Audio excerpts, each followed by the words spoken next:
overlook the possibilities of a country whose citizens are so rich that women alone spend billions of dollars each year for cosmetics and other beauty products. Do not be in too big a hurry to get away from a country whose men willingly, even eagerly, hand over more billions of dollars annually for football, basketball, baseball, and all the related products that go with these and other sporting events. Only a few of the luxuries and non-essentials have been mentioned, but remember that the business of producing and marketing these few products gives regular employment to many millions of men and women, who receive for their services many millions of dollars monthly and spend it freely for both the luxuries and the necessities. Especially, remember that behind all this exchange of merchandise and personal services is an abundance of opportunity to accumulate riches. Here, our American freedom comes to your aid. There is nothing to stop you or anyone from engaging in any portion of the effort necessary to carry on these businesses. If you have superior talent, training, experience, you may accumulate riches in large amounts. Those not so fortunate may accumulate smaller amounts. Anyone may earn a living in return for a very nominal amount of labor. So there you are. Opportunity has spread its wares before you. Step up to the front, select what you want, create your plan, put the plan into action, and follow through with persistence. Capitalistic America will do the rest. You can depend on this much. Capitalistic America ensures every person the opportunity to render useful service and to collect riches in proportion to the value of the service. The system denies no one this right, but it does not and cannot promise something for nothing.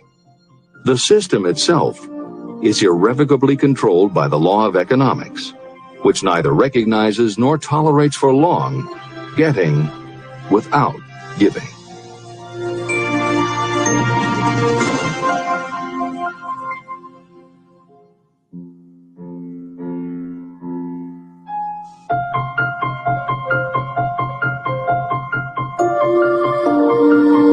Conceit is a fog that envelops a man's real character beyond his own recognition.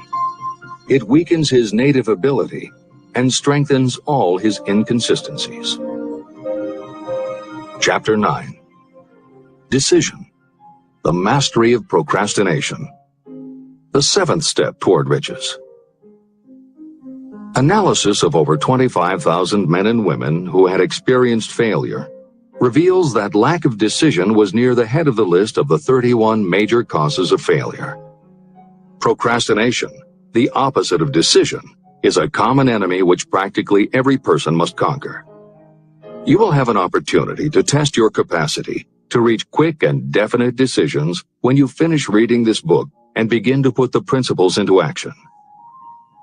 My analysis of several hundred people who had accumulated fortunes well beyond the $1 million mark disclosed the fact that every one of them had the habit of reaching decisions promptly and of changing these decisions slowly. People who fail to accumulate money, without exception, have the habit of reaching decisions, if at all, very slowly, and of changing these decisions quickly and often.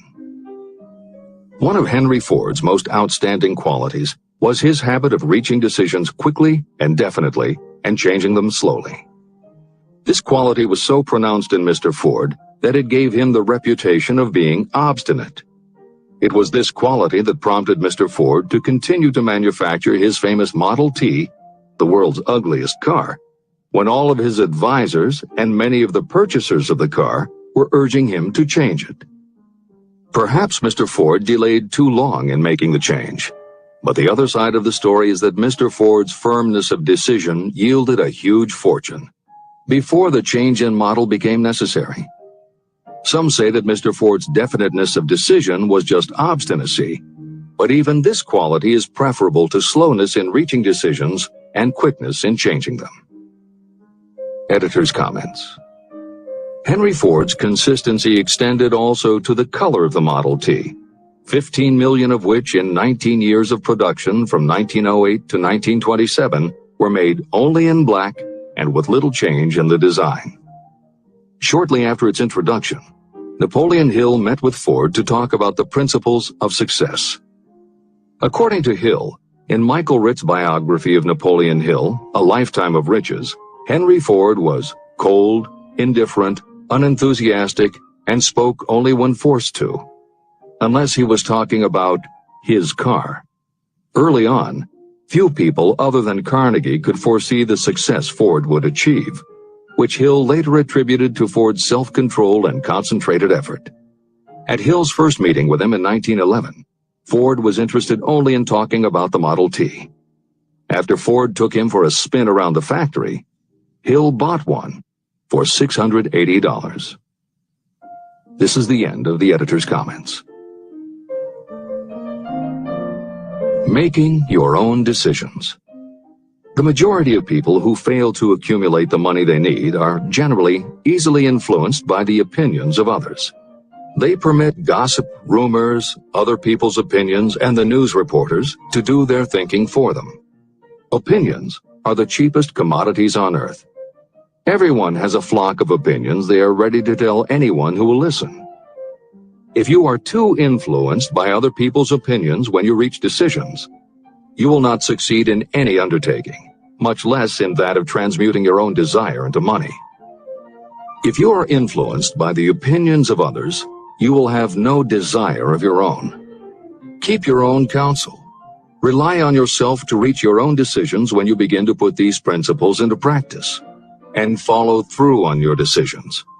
Take no one into your confidence except the members of your mastermind group, and be very sure that you choose for your group only those who will be in complete sympathy and harmony with your purpose. Close friends and relatives, while not meaning to do so, often handicap one through opinions. And for some reason, even friends often seem to think that ridiculing you and your plans is funny. Thousands of men and women carry inferiority complexes with them all through life because some well-meaning but ignorant person destroyed their confidence through opinions or ridicule. You have a brain and mind of your own. Use it and reach your own decisions. If you need facts or information from others to help you reach decisions, acquire the facts or information you need quietly, without disclosing your purpose. It is characteristic of people who have a smattering of knowledge to try to give the impression that they know more than they do. Such people generally do too much talking and too little listening. Keep your eyes and ears open and your mouth closed if you wish to acquire the habit of prompt decision. Those who talk too much do little else. If you talk more than you listen, you may miss some important piece of knowledge that might have been very useful to you. By talking too much, you may also disclose your plans and purposes to people who will take great delight in defeating you because they envy you.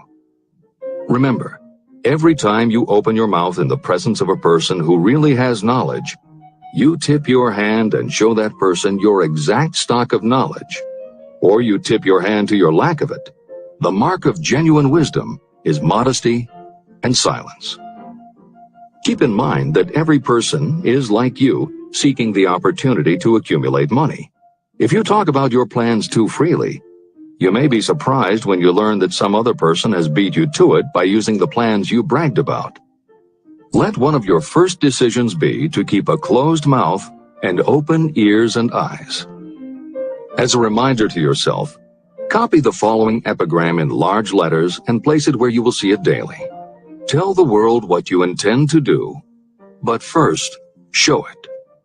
This is the equivalent of saying that deeds and not words are what count most. The value of decisions depends upon the courage required to render them. The great decisions that served as the foundation of civilization were reached by assuming great risks, which often meant the chance of death. Lincoln's decision to issue his famous Proclamation of Emancipation, which gave freedom to African Americans, was rendered with full understanding that his act would turn thousands of friends and political supporters against him.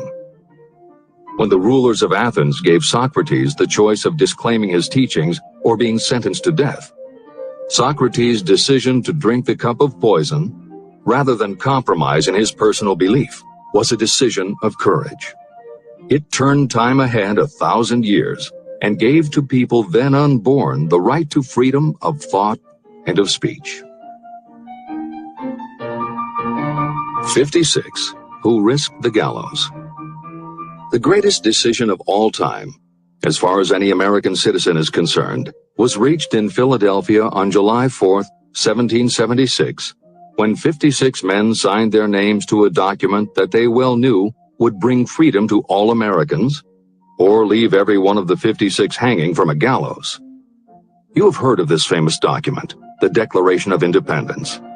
But have you taken from it the great lesson in personal achievement it so plainly taught? We all remember the date of this momentous decision, but few of us realize what courage that decision required. We remember our history as it was taught. We remember dates and the names of the men who fought. We remember Valley Forge and Yorktown. We remember George Washington and Lord Cornwallis. But we know little of the real forces behind these names, dates, and places. We know even less of that intangible power that ensured freedom long before Washington's armies reached Yorktown. It is nothing short of tragedy that the writers of history have missed entirely even the slightest reference to the irresistible power that gave birth and freedom to the nation destined to set up new standards of independence for all the peoples of the earth. I say it is a tragedy because it is the same power that must be used by every individual who overcomes the difficulties of life and forces life to pay the price asked. Let us briefly review the events that gave birth to this power. The story begins with an incident in Boston on March 5, 1770. British soldiers were patrolling the streets, openly threatening the citizens by their presence. The colonists resented armed men marching in their midst. They began to express their resentment openly, hurling stones as well as epithets at the marching soldiers, until the commanding officer gave orders. Fix bayonets, charge. The battle was on. It resulted in the death and injury of many. The incident aroused such resentment that the Provincial Assembly, made up of prominent colonists, called a meeting for the purpose of taking definite action. Two of the members of that assembly were John Hancock and Samuel Adams. They spoke up courageously and declared that a move must be made to eject all British soldiers from Boston. Remember this: a decision in the minds of two men might properly be called the beginning of the freedom that we of the United States now enjoy. Remember, too, that the decision of these two men called for faith and courage because it was dangerous. Before the assembly adjourned, Samuel Adams was appointed to call on Hutchinson, the governor of the province, and demand the withdrawal of the British troops. The request was granted, and the troops were removed from Boston, but the incident was not closed. It had caused a situation that was destined to change the entire trend of civilization. Richard Henry Lee became an important factor in this story because he and Samuel Adams corresponded frequently, sharing freely their fears and their hopes concerning the welfare of the people of their provinces.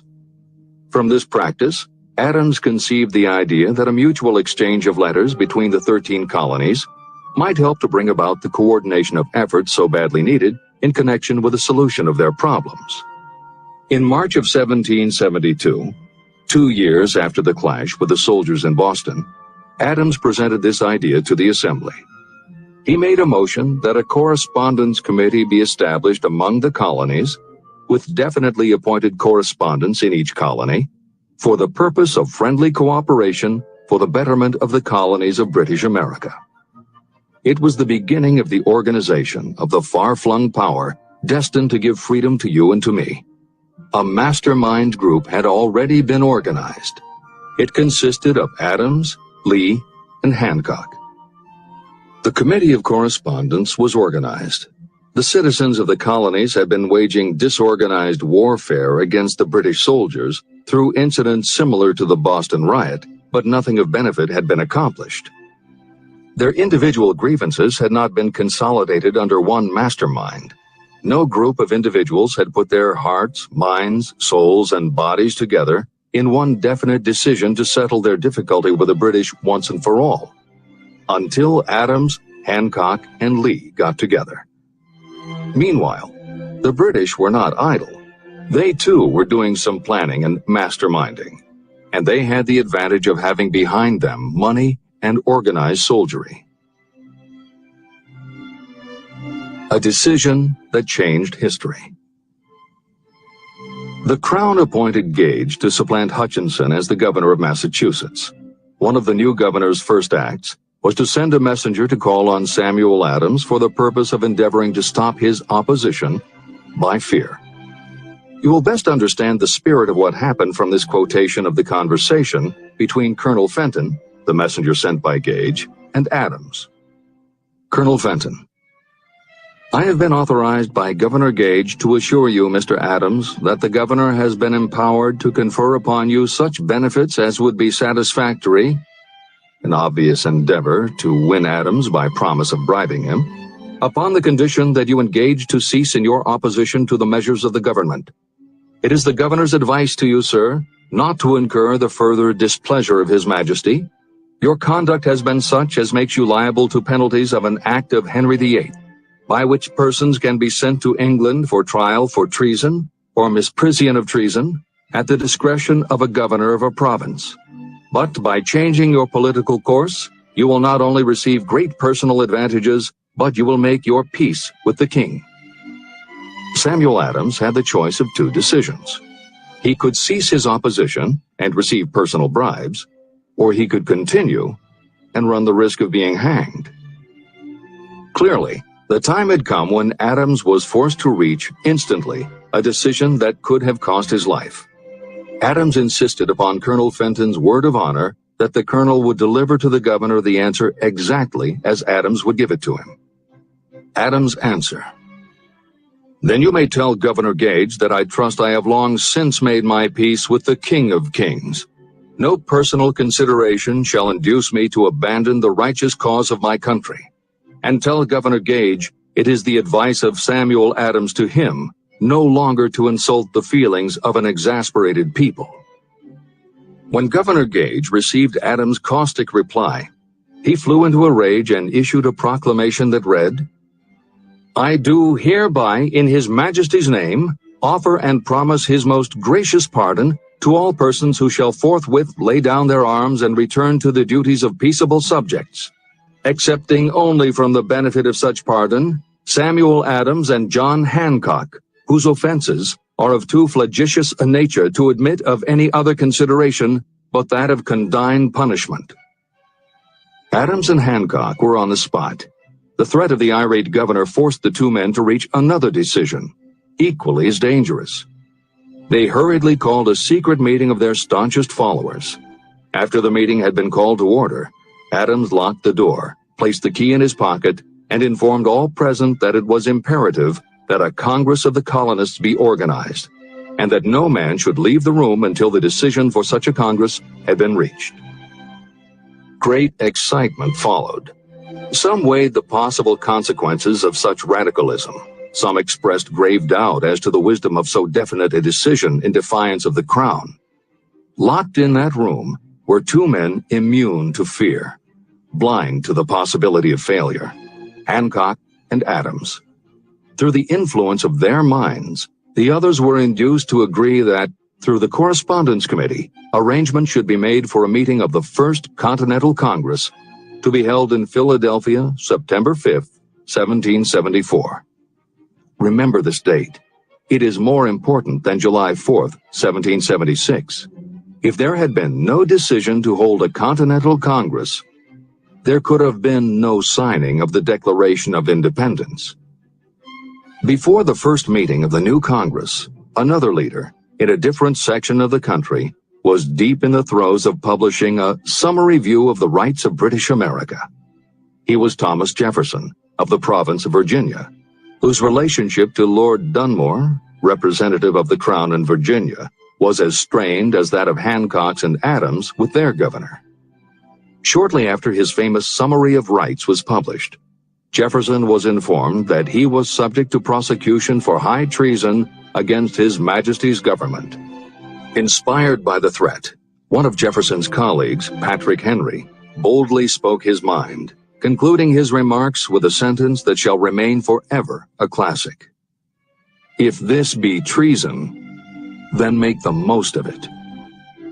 It was such men as these who, without power, without authority, without military strength, without money, sat in solemn consideration of the destiny of the colonies, beginning at the opening of the First Continental Congress and continuing at intervals for 2 years, until on June 7, 1776, Richard Henry Lee arose, addressed the chair, and to the startled assembly made this motion: "Gentlemen, I make the motion that these united colonies are, and of right ought to be, free and independent states, that they be absolved from all allegiance to the British Crown, and that all political connection between them and the state of Great Britain is, and ought to be, totally dissolved." The most momentous decision ever placed on paper. Lee's astounding motion was discussed fervently and at such length that he began to lose patience.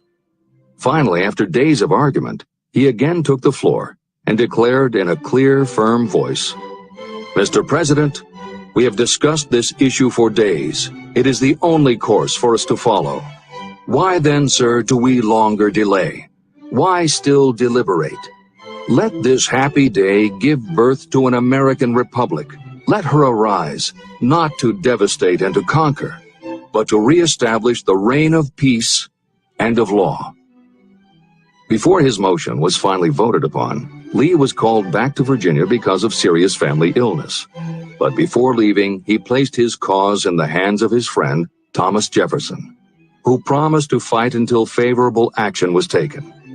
Shortly thereafter, the President of the Congress, Hancock, appointed Jefferson as chairman of a committee to draw up a Declaration of Independence. Long and hard, the committee labored on a document that would mean, when accepted by the Congress, that every man who signed it would be signing his own death warrant should the colonies lose in the fight with Great Britain that was sure to follow.